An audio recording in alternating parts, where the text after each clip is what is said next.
Hello and welcome to Atomic Facepalm. This is Chris. I'm Bree. And this week is episode 1 of Atomic Facepalm Weekly.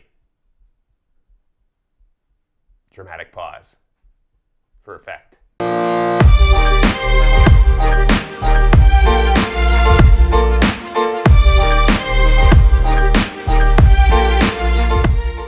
Okay, so this is a new segment for us. We're going to do, as the title suggests, a weekly show. And we're going to hold ourselves to it, damn it, because it's in the title. More or less, barring holidays or mitigating circumstances. But pretty much all the time weekly, mostly. Sometimes. Hopefully. Be like Valve, yeah, whenever we get around to it. So, what we're going to do is cover news, general gaming topics and discussion, what we're playing, kind of whatever comes to our heads. It's just going to be kind of an open-ended show. Sort of loose and just kind of have some fun. So, hope you like it.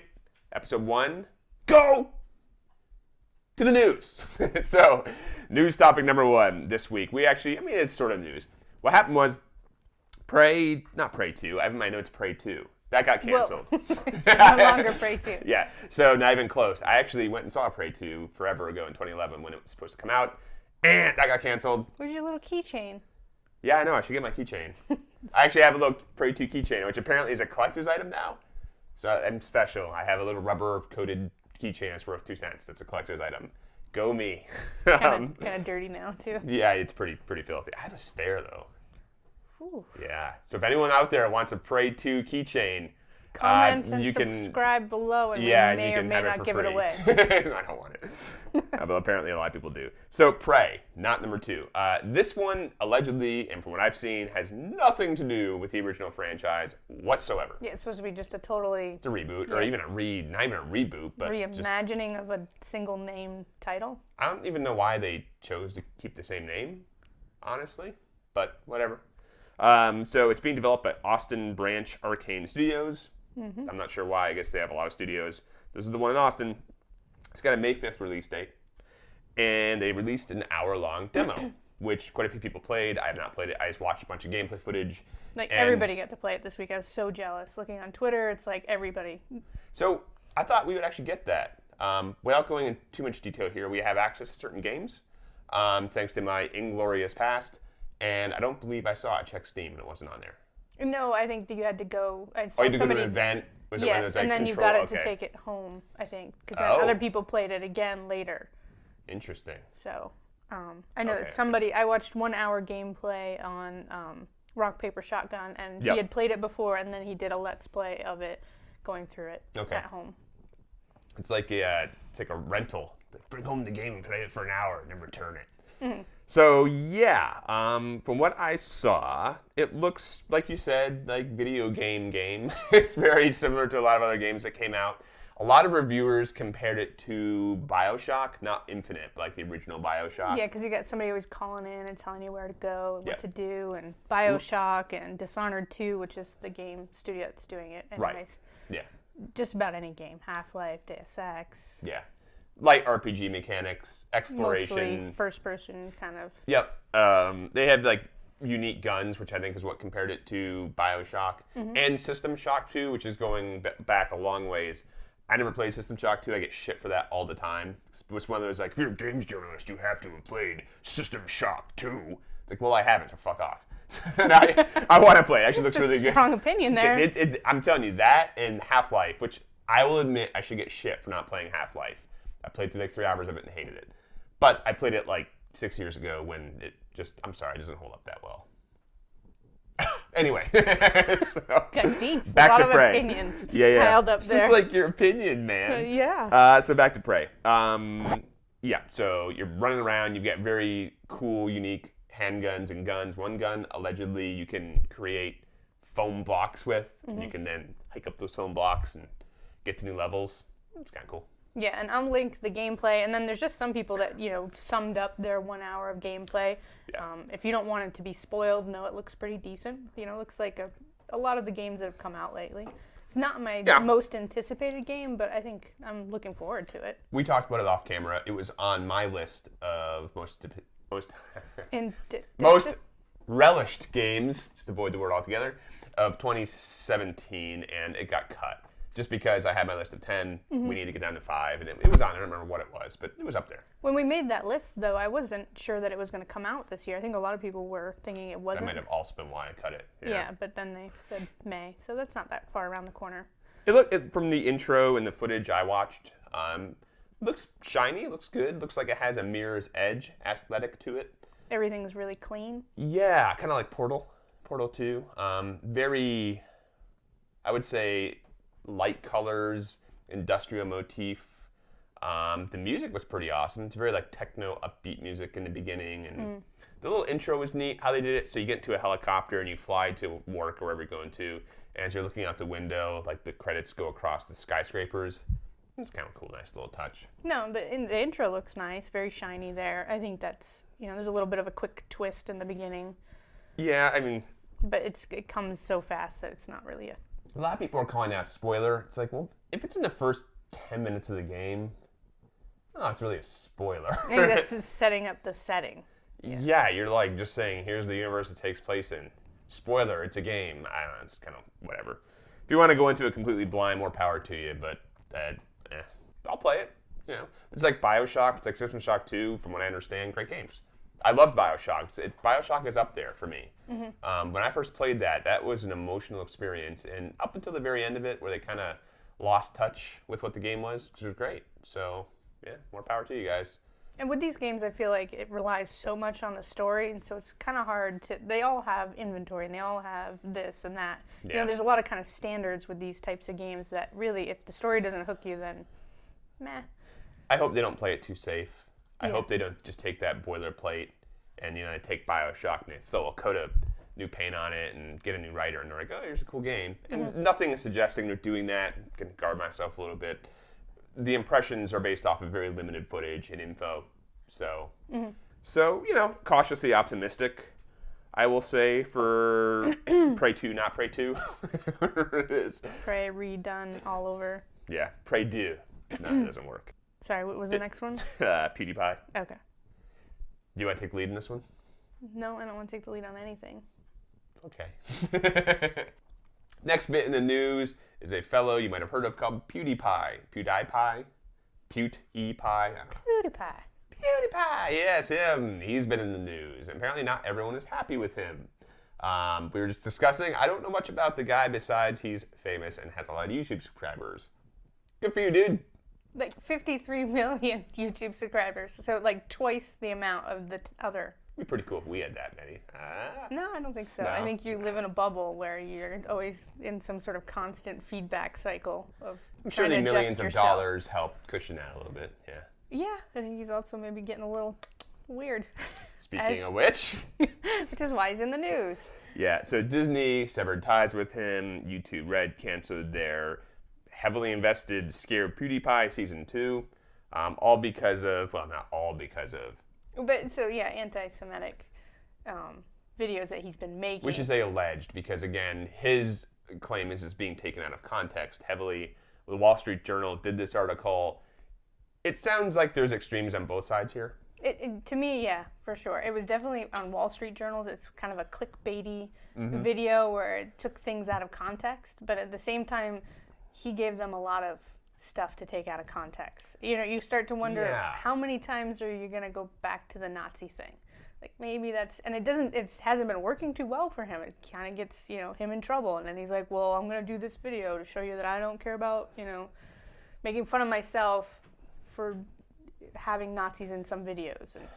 So here's the thing. He is not the first person by any stretch of the imagination in pop culture to get lasered in on. Howard Stern probably is the most famous for making outrageous remarks, getting slammed for it, and making enemies. The difference is he's on YouTube. YouTube, it's going along now, but it's still, some people will be like, YouTube, what's that? In our generation, I think we get it. So I don't know if it's just people not realizing that there are a lot of YouTube channels that I guarantee PewDiePie is pretty tame compared to some other channels out there. Oh, for sure. But he also, he knows that he has a younger audience, and it's putting a video out every day and trying to get more and more. The more controversy there is, the more likely he's to get clicks. Like the only time I ever watch a PewDiePie video is when he's coming under fire for something that he's done. Yeah, and he's responding. I read a few articles on it. One on PC Gamer is pretty good by Andy Chalk.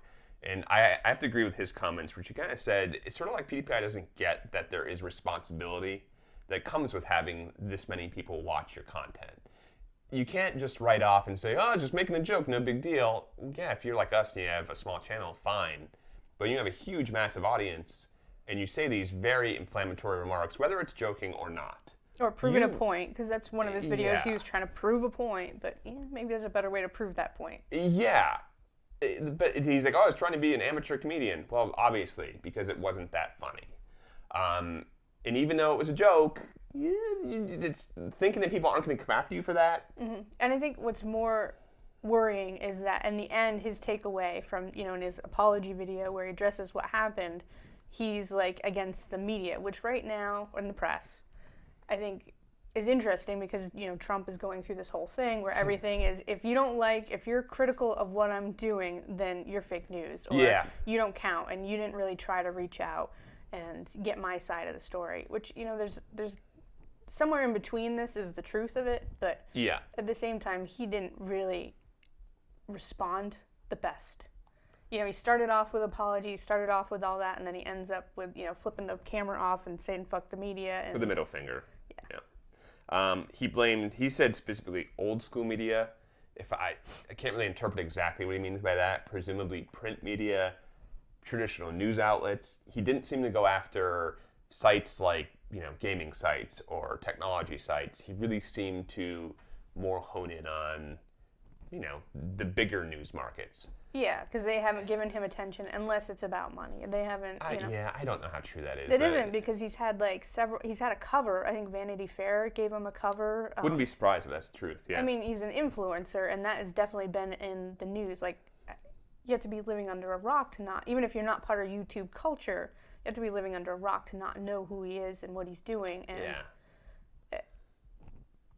So his quotes were, the media, don't like him very much, and that the media viciously attacks people to further themselves. Well, I guess depending on the outlet, that's true. But again, dude, you're a celebrity. Welcome to being a celebrity. Yeah. I think you're the first one to have to. I mean, this is nothing compared to what other celebrities go through. Again, the guys like Howard Stern, who it's like this is. They will laugh at you. Yeah. It's like, come on, maybe just move on. We're talking about it here, so he's getting the attention I'm sure he wants. Yeah, because you watched it. I mean, is that maybe your first PewDiePie Yeah, it was video? pretty much. I don't think I've ever sat through a PewDiePie video. I watched a quick one on him playing a scary game. I don't remember what it was, but it was 10 minutes. I was like, yeah, whatever, okay. I mean, it's fine. He knows what he's doing. Yeah, no. He's a hot guy, blue eyes, blonde hair. He's very attractive. He's got a lot of charisma. He's smart. It's fine. But just you screwed up. Move on. It's just. It's almost like at this point you're giving the if his enemy is the Wall Street Journal, they're probably getting so much more exposure because of this, because he's making such a big deal out of it. Yeah, and I think he also is targeting the media, they're trying to destroy me. They're very different demographics. The people that are watching PewDiePie videos are not the people that are reading the Wall Street Journal and checking stocks. I mean, it's just not the same. So they're not trying to take his. You can't take his following. That's his. And so instead of just apologizing, moving on, he kind of declared war, and a time that I really think it's not okay. The press is already. Let's take it easy on the press. Let's not make it easier for dictators to take over. Say your piece and say how you wish it wanted it to go. But sure. What I didn't know until I read an article, and again I think this was the PC Gamer one, was he once received an FCC warning for not adequately disclosing that he was being paid by Warner Brothers Interactive to do positive videos for Shadows of Mordor. Mm-hmm. Shadows of Mordor, from what I understand, is a great game. Well, this is just something that came about in those days of understanding, and it's a lot of influencers did that. Mm-hmm. So he's not the only one guilty of it. From every single, clothing, makeup, supplements, video games, everybody was kind of hopping on the influencer bandwagon. He just happened to get hit with that. Honestly, that's a pretty broad umbrella. You could really nail, for example, you know what? I mentioned PC Gamer a couple times in this video. I used to work for them. I have friends who work there. Is that me being biased? Sure. It's just you're going to get hit with these things now and then. The more popular you become, the more that stuff is going to be brought into the limelight. Just accept it. Get rid of it, The more you make out of it, the more they're going to make out of it. Yeah, and the more you make it a war, it just Yeah, we don't need that. No. And that's kind of where I was like, I was with him, and then he started doing that. I was like, okay, never mind. dude, just Stop doing that. So it is what it is. I'm sure this will not be the last time he's in the news. And more power to you, guy. I keep saying that a lot this video for some reason. It's a power podcast. He's got the power. He doesn't need any more of your You know power. I'm taking that power back. That's my power. Yeah. And I'm keeping it. Next up is a Valve roundtable discussion with a one certain Mr. Gabe Newell and some other guy. The important thing is Gabe Newell was there. Who just apparently showed up. Yeah, so he did like a Reddit AMA. AMA, yes. I like AMA, sounds cooler. Ask me anything. Yeah, he did one of those. Apparently he was like, I'm going to make myself more visible to the public through the media.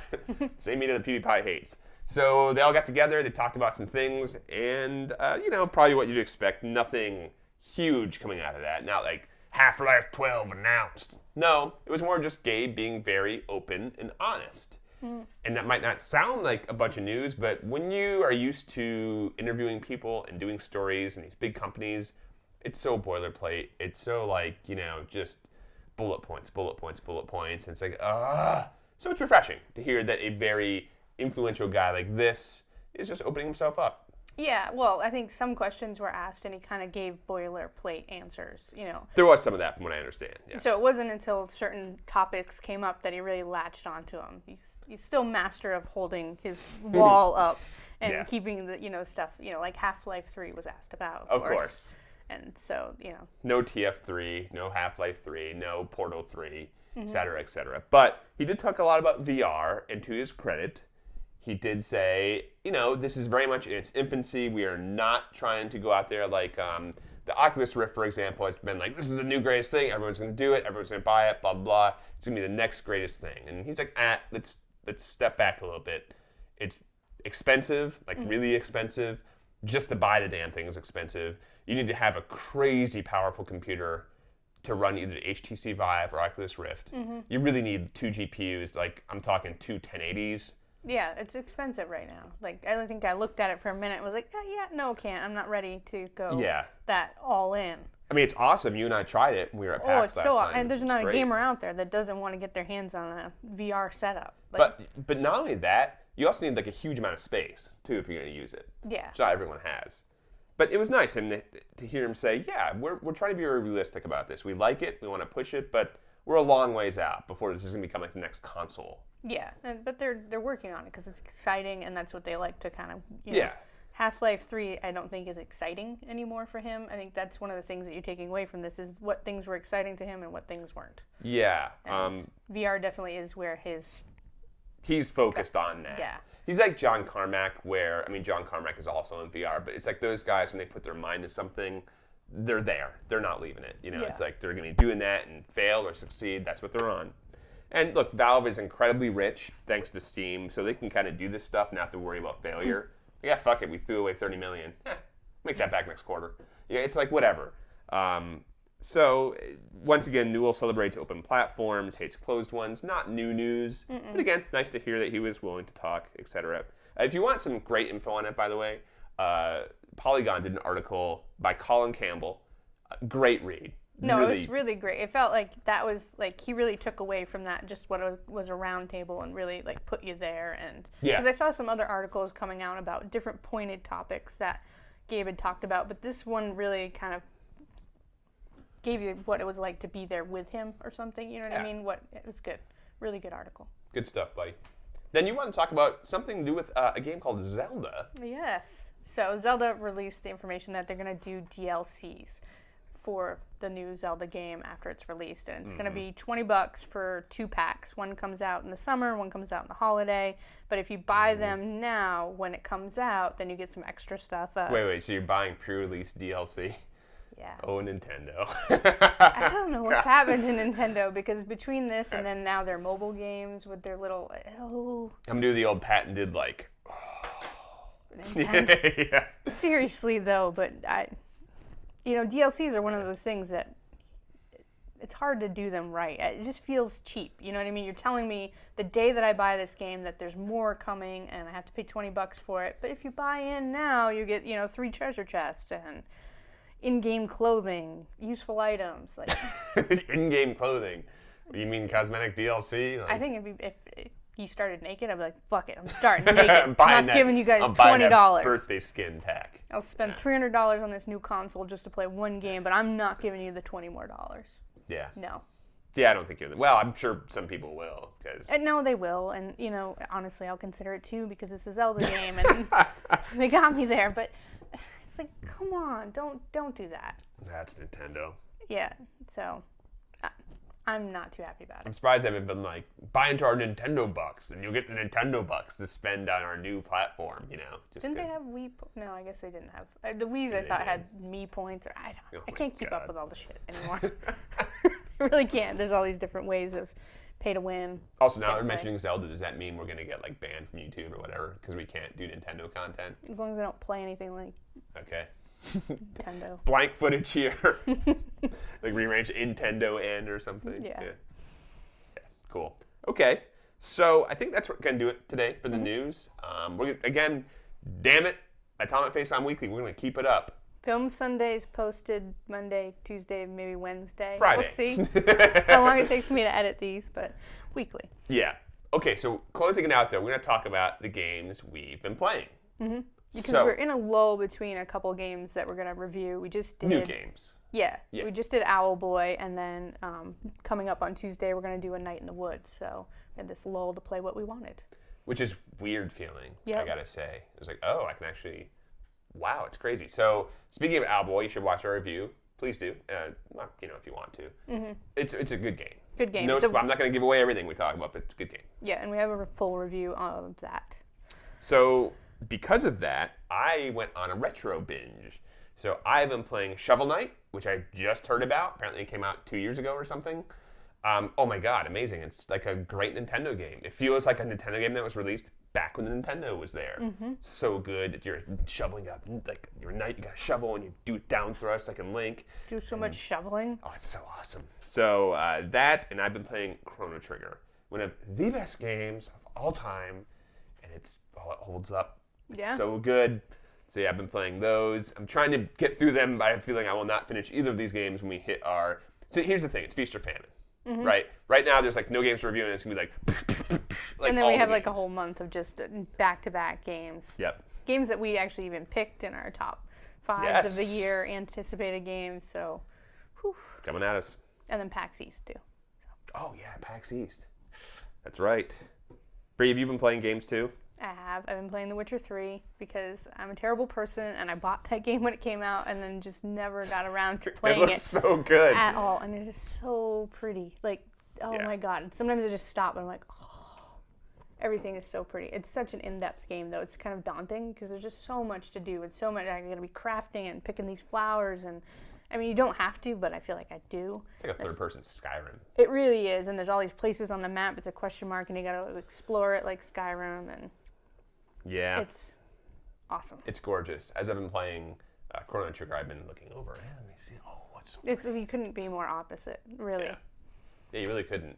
What's the time gap there? Like 30 years? And Mini Metro on my iPad, actually. That game is pretty cool. It's so simple. It's like dots on a map, and you connect the dots, and you put your little subway tunnels in, but it's addictive. Now, we got this fancy PS4, and I believe we have Ratchet and Clank and another game on there. Yes. What happened? I don't know. I like Ratchet and Clank, too. I mean, but... I really wanted to do The Witcher. Like, I haven't... I don't blame you. It looks so good. It looks so good, but just it's been on my list, and I'm like, oh, I don't have time for get invested in that. And I really just want to finish that game. I want to finish up the little Witcher, bit. So you want to send us $1 million so we can just play games all day? That'd be awesome. Mm-hmm. Send you the PayPal link. So if you liked what you saw, go ahead and hit the subscribe button. That would be great. You can also leave a comment. Tell us what you thought of the show. Tell us if you'd like us to cover other things. We're pretty flexible. Right? We can always adjust. Follow us on Twitter. Stay tuned for more. Good luck. And have fun! That's an order. Blanking. What was I going to do? And that's your camera? Yep. Right. Camera one, the general camera two. camera. One, two. Hi. Welcome back. Hi. Hi. Welcome back. All right.